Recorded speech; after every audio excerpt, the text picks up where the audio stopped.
All righty. Well, I had a bunch of questions about the midterm, which is due, I think I put it this Sunday or Monday night, 11:59 p.m. I think I addressed everyone's questions and I put it in that module section of the midterm. So if you continue to have any issues with it, just let me know.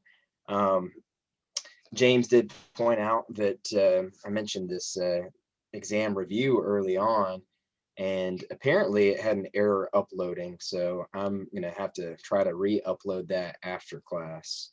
So that should be up there though today, and y'all should have access to, kind of all of the quiz questions that usually we would kind of go over that in class, but I think we got some people a little bit behind on the quizzes, so we wanted to make sure everybody had completed the quiz before we reviewed it. So I just did that on a separate little conversation there. So it's through Zoom. It'll be a link and it'll take you to basically going through all of the questions from the quizzes, at least the ones that a fair amount of people miss. If more than a quarter of the class missed the question, then I'd try to explain it a little bit better. Just because I feel like if that were the case, then it's probably my fault. I didn't explain it adequately. Anyway, we'll get back into where we were on chapter 10 and hopefully get through it and at least get started on chapter 11. All right, let's make sure this is working properly. Do you guys see the... It's trying. Okay. There we go. All right, so we were just talking about wheat, and really this whole chapter just talking about the classification of cultivated plants, and this section just really wanted to get into a little bit about some of our major crops. And some of these you guys have looked at in your crop projects and discuss it in much more detail. So I'm going to gloss over most of this pretty quickly. But we were just talking about how wheat varieties have to be continually developed, and that's often through hybridization. And one of the things I wanted to mention about hybridization is just that it is limited. One, it's somewhat limited in its ability first for stability. So I think we mentioned in the genetics part where if you hybridize something, then the resulting seed that you would save from the hybrid variety is not going to be like the parents because you have that genetic segregation. So that's one of the limitations of hybridization, but also just that you really can't hybridize anything beyond the genus level. There are some cases where they have in like lab situations been able to cross like a mountain ash with a pear, for instance. They're in the same family, and they were able to make that happen under controlled conditions. But in nature, it's only species that hybridize, that you can cross with each other, and really mostly in the field as well. You can only cross a species to a different member of the same genus. Mostly we're talking about the same species, different varieties of the same species being crossed to form hybrids. And we see that a lot in corn as well, the maize, with the New World, but now it's grown all around the world. And the wild form of that still exists today. Teosinte is what they think is the closest relative. Very important plant to those in Central and South America. And there's some interesting articles out there. They're looking at how they can use some of the variations of corn, like in South America, or also some of the variations in Central America to, in these wild populations to kind of invigorate corn varieties, make new hybrids. But there's a lot of diversity out there in corn. And we don't exactly know where corn originally came from. Um, we know that teosinte is the closest relative, but it's very different. I think we looked at that really early on. We were talking about the centers of origin. Um, so they have this kind of tripartite theory here that basically they have several plants that were kind of mixed together, and eastern gamma grass, tripsacum, sorry, or there's a couple of different species of it. They believe that it was also integrated into that gene pool. But it's the development of the hybrid corn, which really didn't happen until the 1930s, that really advanced our corn crop and made it one of the most commonly grown crops for feed in the US. Of course, it's not just the genetics, it's also the improvements in the technology. So fertilizers and irrigation, and being able to harvest by mechanical implements that improved its production. But it's not just one of the most important crops in the US, it's one of the most important crops in the world. And I don't know about you all, I'm a corn lover though, but I would say that, probably 90+% of the corn grown in the US is not actually eaten by us, it's being fed to animals. And mostly in like the concentrated animal feeding operations, or also in smaller operations just to finish the animal off. So I think one of the things with corn, there's so much diversity in that gene pool that really having some of the genes of the gene pool illustrates the importance for maintaining those wild types and keeping as much of that diversity, intact as possible. So on the left here, looking at this kind of more primitive type corn versus a hybrid type, you can see that it's totally different, but it still has characteristics that could be important for breeding. I think that's the same with most of our crops. Rice, of course, is the other most important grain around the world. It's a basic food for actually a majority of the world's population, especially because it is the chief grain of Asian countries. So Oryza sativa, grown in paddies and wet conditions, and it has been genetically engineered to produce beta carotene or have vitamin K in it as well, which I think has been wonderful for a lot of the like African countries and impoverished countries where they weren't getting these proper vitamins. They believe that one genetically engineered trait has saved more people from blindness than anything else. So the good part of genetic engineering there. Soy is another very important crop in terms of agronomics, and one of the most widely grown crops in the US. Glycine max is the scientific name for the soybean, and mostly grown in the Midwest, but there are people, it's grown in Virginia. Soy is now one of the biggest exports for Virginia farmers, and a lot of farmers in the Midwest too. Really important in Asian countries again, so they're importing it from us because we can grow more of it, especially because it's so well adapted to the Corn Belt and the southeastern states. So US, in those zones, we're actually producing about 40% of the world's soy crop, and actually probably more today.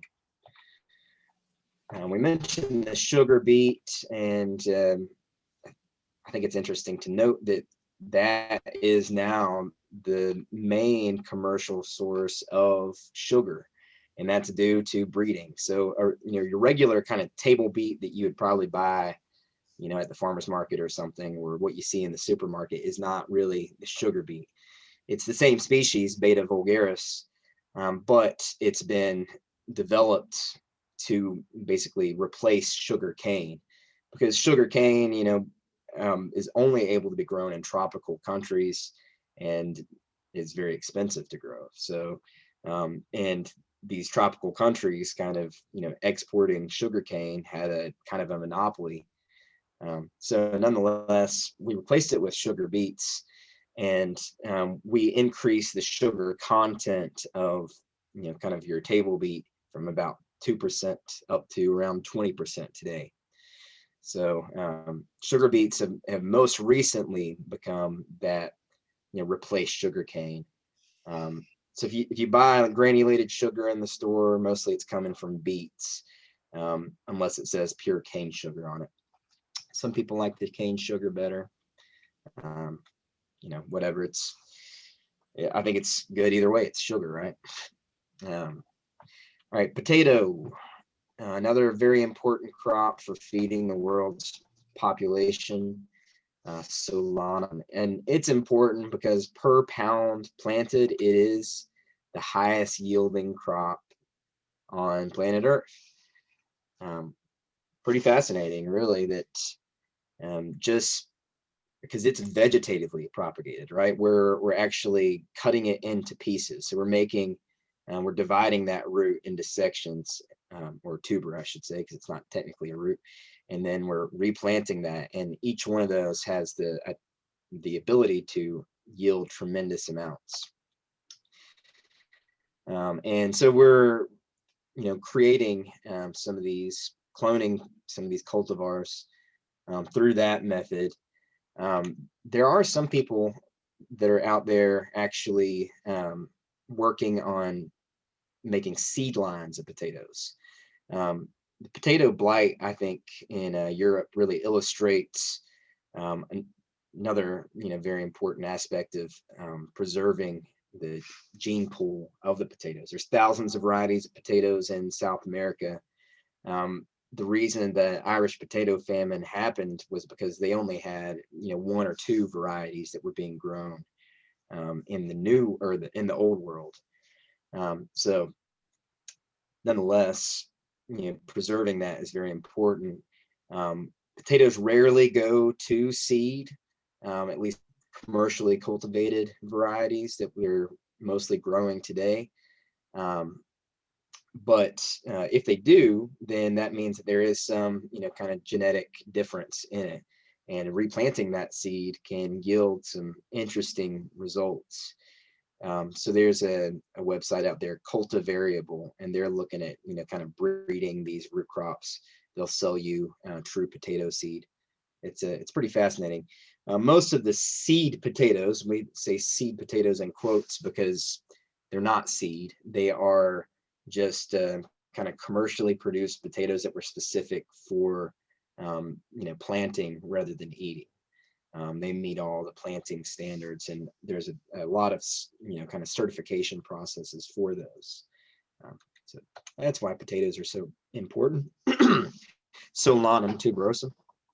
The tomato, the scientific name has been changed recently from Lycopersicon esculentum to Solanum lycopersicon. And well, I think we all know a lot about tomatoes. It's interesting that they were originally thought to be poisonous, and most of the plants in that Solanaceae family, there are a lot of very poisonous plants in that family, and many of them have some sort of poisonous characteristic, like tomato leaves, for instance, or green potatoes aren't good for us to eat. But nonetheless, they were grown for a botanical curiosity in Europe for a long time before they were actually known to be edible. Tomatoes are cool because, again, they've changed so much. The wild varieties of them that you find in Central and South America are kind of like little cherry or currant type tomatoes. And from those, we've created all kinds of different shapes, sizes, and colors. And I think tomatoes are one of the most, highly bred crops that are now grown on almost every continent, and maybe they're even grown in Antarctica today in greenhouses. is looking into some of that, where they are working on growing food in Antarctica. When we talk about trees, tree fruits, of course, the apple, Malus domestica, is one of the important fruit crops, as well as the pear, Pyrus communis, peaches and nectarines in the Prunus genus, Prunus persica, the peaches, nectarines, and kind of the other hybrid varieties are all in that same species. And all of those are tree fruits that are in the rose family. Strawberries are also in the rose family. But today we have very large strawberries, of course, in the market. But that happened from basically a wild strawberry from Europe being bred with wild varieties from North America. One of them is Fragaria virginiana. So if you see this in the scientific name here, Fragaria X ananassa, that X just means that it's a hybrid. So anytime you see that X, it's saying it's some sort of hybridized plant. So we kind of know about the genetics of plants and kind of their evolution from taken a little bit from both Darwin and Gregor Mendel, who basically their theories, which were kind of occurring independently of each other. They were contemporaries, they were around at the same time, but they never actually met, and they didn't know about each other's theories. But those together kind of explain how we've gotten into breeding crops. So most of our new vegetable and flower lines are far superior in vigor and insect and disease resistance, because we've taken what we know about evolution, and we're directing and accelerating that evolution through selection and breeding. So they're much different. I mean, if you look at the wild components of these plants, they're much different than what we've cultivated today. And part of that is due to hybrid vigor. You cross two totally different species or two different varieties, then usually the resulting plant is more vigorous. It grows better. It's bigger. Kind of like how, in people or animals, it's the same deal. You cross two totally different things and you get something that's usually bigger and better. Just kind of how evolution works, right? So plant breeding, I think of, is evolution in action and accelerated. So we think of that through natural selection, as well as kind of the artificial selection that we do, kind of naturally in the field, selecting just for a crop that does better in your field, saving some seeds from it, replanting them. That really is, plant breeding. But then we also induce mutations by changing the chromosomes through things like chemical treatment or radiation treatment, or we make new varieties by taking two separate plants that were never together in one place and hybridizing them. So triticale is a good example of that, where we hybridize wheat and rye together.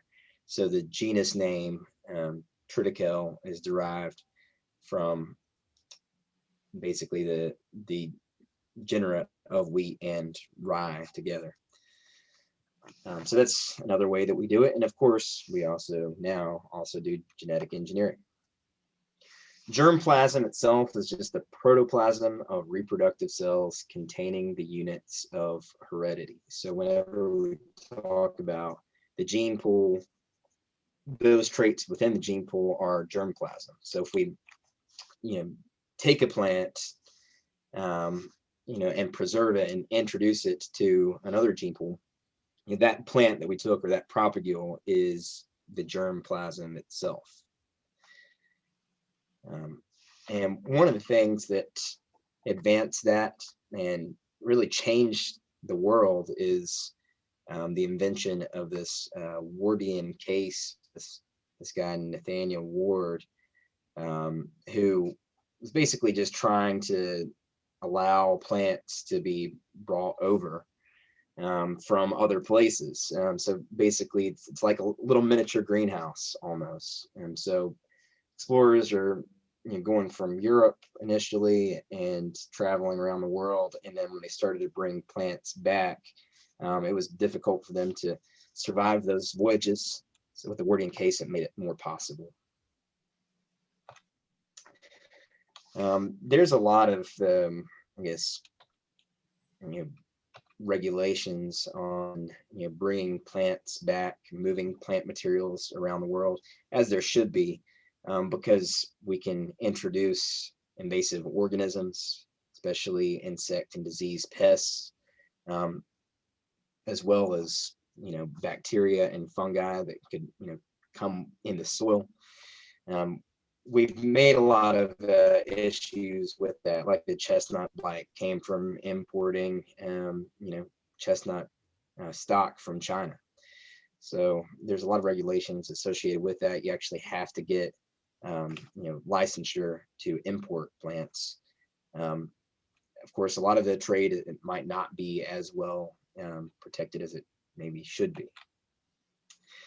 So we've done a really good job at actually trying to store some of this germplasm and these genetics. And this word here, accession, which is basically just a gathering event of any particular type of germplasm, whether it's a seed or a cutting or the living plant itself. When you gather that, that's called an accession. And that gathering event, you could have kind of multiple plant materials in there in that one accession, so you can get more genetics from that. But it's very important to that the people that are doing this, actually preserving these accessions, are taking notes, recording all the information about it that they can, so that we can later on put it to better use. It's also important to note that as many as 1 in 10 plant species is now extinct or endangered. So that might not seem like a ton, but we could preserve that. If every, we have 320 million people in the US, and there's believed to be 400,000 species of plants. Let's just say that there's 320,000. So if every, 1 out of every 1,000 people preserved one plant species, then we would be able to, preserve the world's flora. So a lot of people out there that are doing this and, preserving rare and endangered plant species, either in sight or through making like little vivipariums. I've got a friend who's got a little viviparium where he's basically just pretty much, what I'm talking about by viviparium is reproducing like rainforest-like conditions in any environment, controlling that environment, and being able to keep these plants. Things like you would see at botanical gardens, except in your basement. So it is happening. People are getting involved. I would encourage you all to get involved as well. All right, so throughout time, we've changed the way that we interact with plants. And today, we are being fed by only about 20 crops. So that's kind of a negative side to the globalized trade and moving plants around the world, is that we've come to rely on very few crops. And when we have a crop failure, that often leads to famine. So, and one of the big things that we're concerned about now is, storms resulting from, climate change, or longer periods of drought, and how that could affect our ability to, grow crops.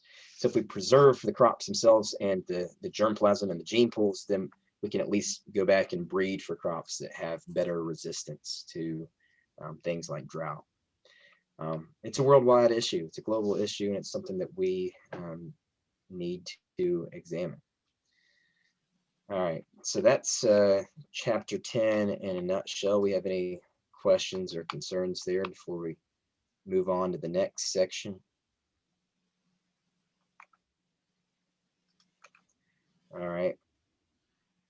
So next might seem like quite a bit different here, but we're going into photosynthesis. And again, same with the plant chemistry section. I tried to just kind of boil it down to the most simple and I think most important aspects of photosynthesis and respiration.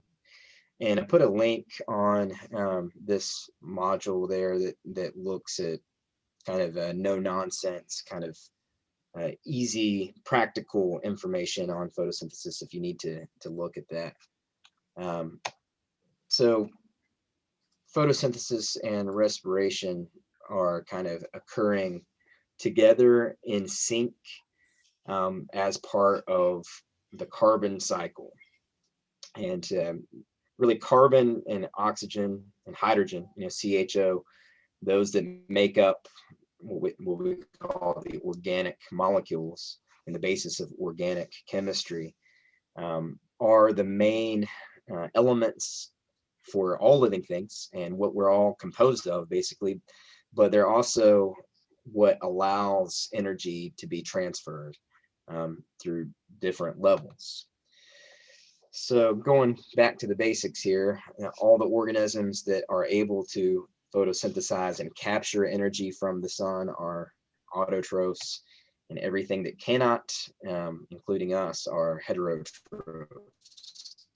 And that word troph there, or the ending troph, talking about the different trophic levels. And that is really referring to energy moving up the food chain or through the food web.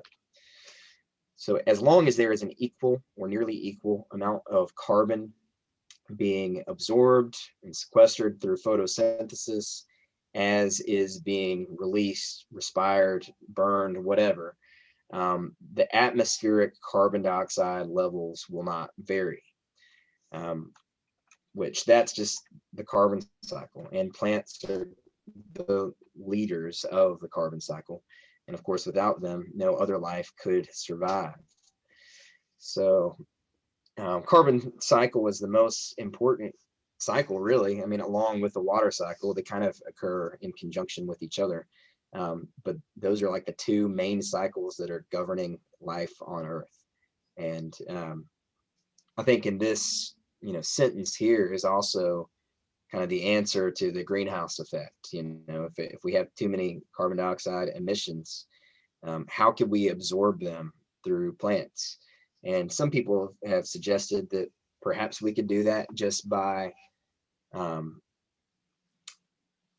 planting areas that now are not, covered with plant life. So we talked about how deserts are the largest biome on the planet. Largest areas of land are in desert land. So if we could get the water to grow plants in those soils, then perhaps that could be a way to sequester some of that increasing carbon and mitigate the effects of the greenhouse effect or climate change. Carbon is unique in that it can form up to 4 bonds. And each of these bonds basically is representing 2 electrons. And because of that unique arrangement of carbon and its ability to kind of share electrons and make these bonds, it gives carbon the ability to bond with all these other elements and molecules to give them strength to be stable. And no other element has this ideal combination of protons and electrons and the bonds that allow them to share the electrons plus the stability of these bonds form. So that's why carbon is so important. the basis of any biochemical reaction is the transfer of electrons. And we think of that as really just energy transfer. And we do this through molecules, between molecules, through the process of oxidation and reduction, which again, they're kind of occurring in sync. Think of oxidation and reduction both as kind of like photosynthesis and respiration. They're occurring in sync, but they're kind of the opposite of each other. So carbon is at the center of this process because it is so versatile at donating and accepting electrons. So if a compound loses electrons, then it's becoming oxidized because it's shifting from carbon to oxygen. If it's becoming reduced, then a compound is gaining electrons. So photosynthesis, plants, basically using their leaves and the chlorophyll and chloroplasts inside of those leaves as solar panels in a way. That photosynthesis is the process of converting oxidized carbon, which carbon dioxide is carbon with oxygen, therefore it's oxidized carbon, to a reduced form of carbon. So it becomes carbohydrate. And in that case, you can see there's one, atom of oxygen is lost in that case because it's moving that electron. So we go from carbon dioxide to a carbohydrate, and carbohydrate is also just as it sounds, carbon connected to a water molecule, carbon and hydrate. So that's photosynthesis, the process of converting oxidized carbon to reduced carbon. Respiration is pretty much the opposite of that. It's the process of converting reduced carbon to oxidized carbon that in turn generates other forms of energy that are central to not only the plants, but all other living things. So it's driving the process of energy transfer in plants, which allows them to grow, which gives us and everything else something to eat. So here's the most simple form of that reaction. We got carbon dioxide, basically the gas that we're taking in through the leaves, plus water that we're taking up, sometimes through the leaves, but mostly through the roots. We add light, sunlight to that, or artificial light, and then we get a carbohydrate and oxygen is released. So this process is converting that carbon dioxide and water to a carbohydrate and oxygen. And in plants, this is all happening in the chloroplast. And I don't want to get in the weeds too much here, but the book goes into much more detail. And I don't think we need to memorize every little aspect of how this is moving through this complex chain from the chloroplast through these thylakoid membranes. Personally, I don't think you have to memorize that. Just know, basically that is what's happening. So the chloroplast has these complex membranes that are called thylakoids, and they are surrounded by this other form of membrane called the stroma. And basically, energy is moving in and through these stacked stroma, basically. And within these membranes are these transport proteins that allow energy to be moved. So there's different pathways for photosynthesis to occur, and the essential function of these most basic systems, photosystems 1 and 2, is to utilize the light energy coming from the sun to obtain the electrons from water, basically to split your water molecule into oxygen and electrons, energy, so it can be moved. So along with those proteins that are embedded in that membrane, we also have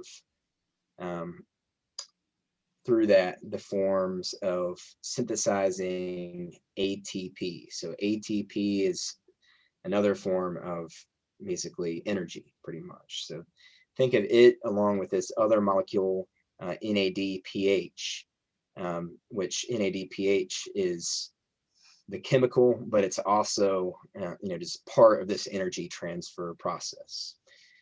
So together, it's this light reaction and the movement of energy, basically oxidized and reduced forms of NADP. And this happens through this kind of complex cycle. So reducing carbon dioxide to carbohydrate comes into play in this Calvin cycle, which is basically reducing, it's just the reducing of these chemicals that are involved in photosynthesis. And the chemicals that are, part of that do not require light themselves, but they do depend on the NADPH and ATP that are produced by the light reaction. So while the Calvin cycle doesn't need light to occur, it needs the products of photosynthesis. So just a look at the reaction here. Basically, it's just, again, through oxidation and reduction, we're moving the energy, the electrons, through these complex molecules. And this is catalyzing by this other enzyme, which is usually referred to as rubisco. Kind of break that name down into the letters. So 3 important chemicals there in photosynthesis. And we got ATP, we got NADPH, and we got rubisco. And through this whole process, we're basically forming, we'll just skip over that and get to the formation of glucose, which glucose C6H12O6 is just a more complex carbohydrate. It's the stable, high energy molecule that is the source of energy for metabolism and also provides the raw material for all the other metabolites in the plant. And we talked about glucose in the plant chemistry section, got a little introduction to it. We can combine glucose or alter it to form sucrose or starch or cellulose. Sucrose being the most common form of the sugar that's transported in plants. Starch, of course, being very important for energy storage and transfer in other animals, and cellulose being the basis of most of the fibers in the plants and the basis of the fibers that we use. And again, we talked about this, but the difference between the starch and the cellulose just being how those glucose molecules are bonded together. So again, I'll just repeat it one more time. Glucose is the most important because it's the result of these, of photosynthesis, basically. It's the most important because it's driving all the other reactions. And there's a series of complex steps, just like it all. Biochemistry is very complicated and complex, and it's cool. But do you really need to know that to be able to grow plants? Probably not.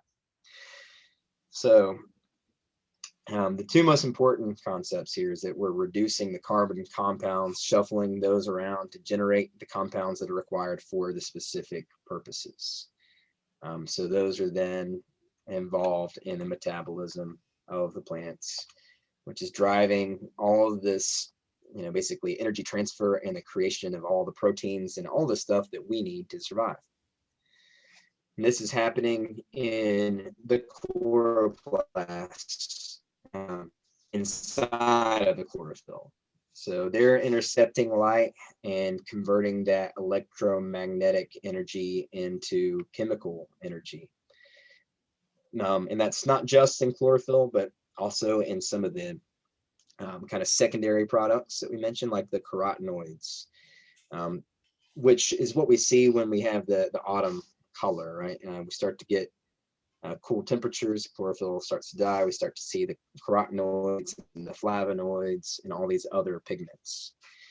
So when the pigments receive light, they absorb the red and the blue portions of this stuff. They reflect or transmit green, which is why leaves look green for most of the year while that chlorophyll is active.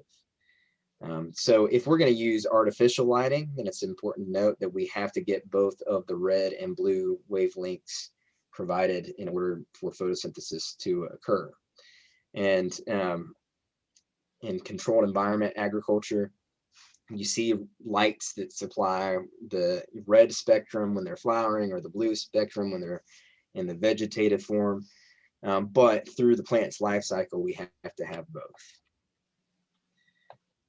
So we think of light and its importance partially just due to the intensity of light.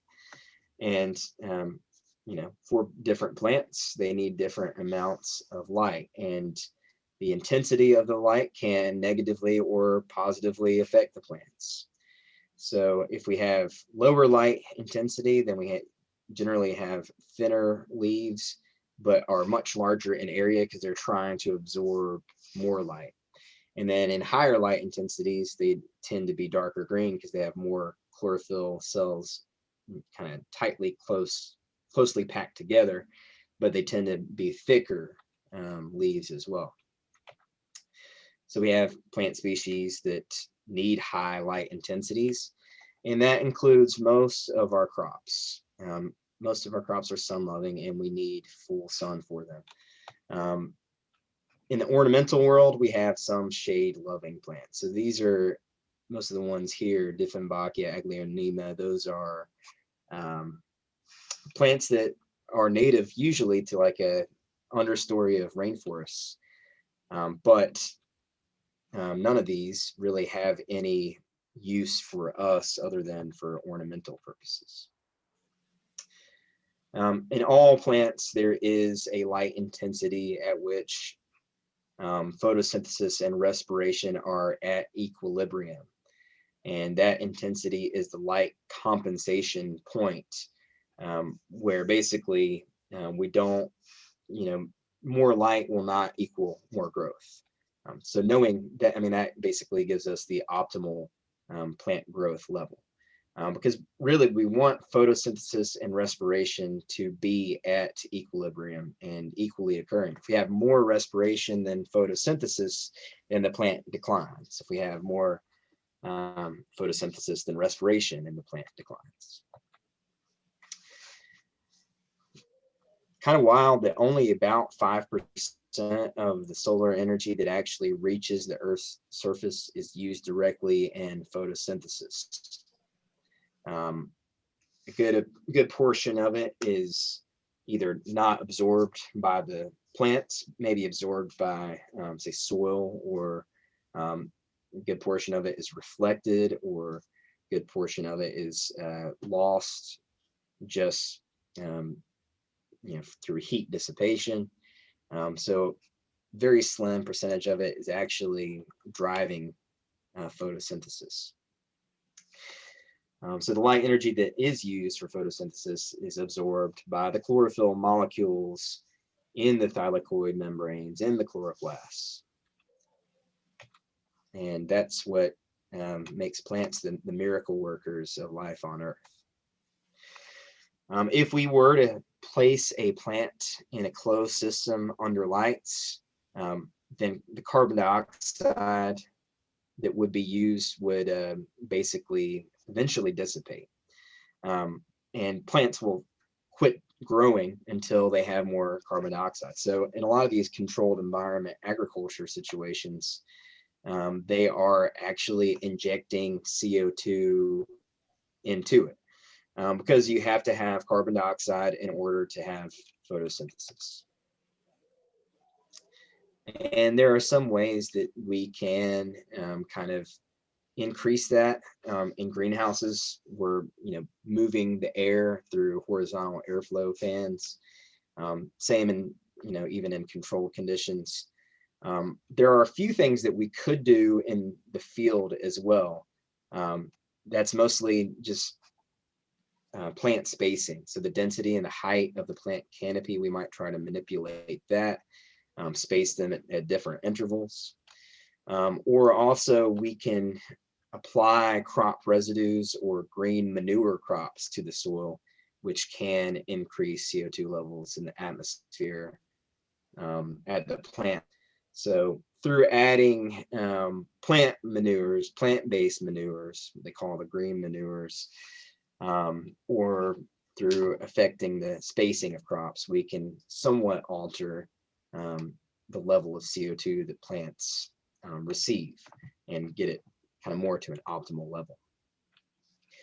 Along with light comes heat, of course, and as a general rule, that photosynthetic activity is going to increase along with the temperature increase. So the warmer it is, usually the more photosynthesis we can have up to a point, and of course that's going to vary with each species of plant. Too much of anything is a bad thing. So we have too high of temperatures, then that can cause some negative effects, such as the pores, the stomata on the undersides of the leaves to close in order to conserve water. If the stomata are closed, the plants can't respire, which will in turn reduce photosynthesis. So also, if we have reduced photosynthesis, then we're going to reduce the amount of sugar content in the fruits themselves. So if you're like growing a sweet cantaloupe, that's probably the reason why, because you're just not getting enough photosynthesis. Of course, water also plays a main role in the growth of plants. If we have low soil moisture and hot drying winds, then plants can lose water through transpiration even faster than their roots can absorb it. So if you've grown like summer squash before and you see the leaves wilting, that's part of it. They have these huge leaves with lots of pores on the underside of leaves. If it's hot and dry and the wind's blowing, then they're going to be losing that quicker than they can actually absorb it. On the other end, if we have too much soil moisture, then we have a lack of oxygen around the roots, that they would refer to as an anaerobic condition. And that also will reduce the ability to for the plants to respire, the roots to be able to breathe themselves, and also their ability to take up water and minerals. One of those things where you're drowning in an ocean, right? If we have the right amount of water available, the Goldilocks level just right, then transpiration and photosynthesis are working together in sync and driving respiration. If we have plants, actually have a few different photosynthetic pathways, and most of the plants, where there's not an issue between carbon dioxide intake and water loss, are called C3 plants, because it's going through this 3-carbon molecule pathway. However, plants in drier regions have adaptations that help them to conserve water, but are not inhibiting photosynthesis. So we have one type, C4, which is found in tropical grasses like corn, sorghum, closely related, and a lot of warm season turf grasses too. So C4 plants basically are attaching that CO2 to a 3-carbon organic acid, which then makes a 4-carbon organic acid, which is where we get that C4 at. And therefore, they're increasing their efficiency of capturing carbon dioxide, and basically they're able to do more with less water. So they are usually more efficient and can grow bigger, which is probably another reason why corn is such an important crop, because it's got this C4 pathway. It's more efficient and it reduces water loss. Another photosynthetic pathway is the CAM, where basically, and this stands for crassulacean acid. So Cam plants are those that are storing water, usually succulents and cacti. And again, they basically need to figure out ways to do that. So they store and absorb that water and keep the plant cool in the day when temperatures are hot, but they're going to keep their stomata closed. And then they open at night, so they're respiring when there's less of a, kind of a temperature change that is making it more difficult for them. So a little bit different than the regular photosynthetic pathway. So either way, this is kind of this source and sink relationship. And when a leaf reaches its full size, it is a source leaf because it's absorbing more light and providing more carbohydrates than what the leaf needs itself. When the leaf is just growing, though, it needs more energy, and it's a sink, so it's actually sinking all that energy into the leaf. When a leaf is a source leaf, then the excess metabolites are moved to the other parts of the plants, which are then sink tissues. All right, so we're out of time. So I think we'll just kind of finish this last few slides up there on Monday. However, there's not a whole lot left. I think we covered everything that's on the quiz for the next chapter, but probably what you all want to do now is devote your attention to getting that midterm complete. So if you go to the module for the midterm exam, I do have a review there already, but it's just a text version. I'll get the narrated version up of that here after a few minutes or so. If you want to cheat a few minutes, go ahead and finish that chapter right quick. Are you all right with that, Tom? Yeah, because everybody's in my next class too, and we'll just flex it out. Okay. Yeah, well, let's go ahead and do that then. Thank you, sir. You got the ball on the 5-yard line, might as well punch it in. Yeah. So again, respiration and photosynthesis kind of occurring, they're opposite of each other, but they're happening in sync. Respiration is extracting that energy that is stored in the sugar and glucose and converting it into everything else that we need, all the other biochemical reactions that happen. So again, that's why glucose is so important. And this happens as a transfer of the energy that ATP molecule requires. And also is in ADP. So in a sense, respiration is the reverse of photosynthesis in terms of carbon dioxide and carbohydrate, because carbon dioxide is released through respiration, so it can be used once again in photosynthesis, which completes the carbon cycle within the plant, but also the carbon cycle outside of the plant too. So in respiration, again, kind of being the opposite here, we get first glycolysis, which is the conversion of glucose to a more simple form, and then to where it can be used again. So for respiration, molecular oxygen is what, O2 is the final electron acceptor, and H2O is the final product. So we needed water, right, for photosynthesis to drive it, because we're splitting that water molecule apart to get the electrons. But in respiration, we're actually releasing water as the final product, and water vapor escaping through the leaves. So think of respiration kind of being the end product of photosynthesis. And here's just kind of an idea of kind of what it looks like, going from chemical to chemical, oxidation to reduction through a bunch of different electron carriers until we finally get a product of oxygen and water being released.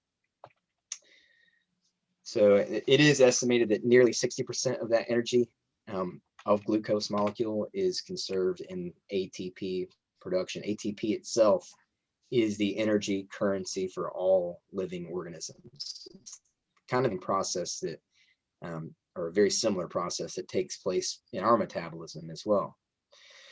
It's transported to other places in the cell that can be used in another wide variety of chemical reactions. So we think of net photosynthesis as the term of the amount of all the photosynthetates produced above the amount required by the plant itself, which is where we get the production of living plant material, which is driving biomass, or what we talked about in the ecology section, that net primary productivity. However, if living plant material is allowed to respire at normal levels after it's a harvested part of the plant, then photosynthesis cannot take place. Then the reserve carbohydrates within that whatever harvested portion are used for respiration. And the loss of those carbohydrates are going to shorten the storage life and lower the quality of the product in the end. And so basically what we're getting at there is that respiration does continue. And that is what is driving, because you don't have photosynthesis to kind of keep it at equilibrium. That's what's driving the decline in quality of any of your harvested portion of your plant crops. And I think that covers it all. Anybody have any questions, comments, concerns? Gripes or grievances? Well, thanks, Tom, for the extra time. All right, no problem. I just extended my election day vacation by 3 more minutes. Well, hey, if you all have any issues, try to let me know before you take the midterm. This is kind of an experiment. I haven't used the lockdown browser before, but the link is there also in that module. So if you have any problems with it, just let me know, ideally ahead of time. Otherwise, good luck on it, and we'll see you guys Monday. Okay, bye. See you Monday. Take care.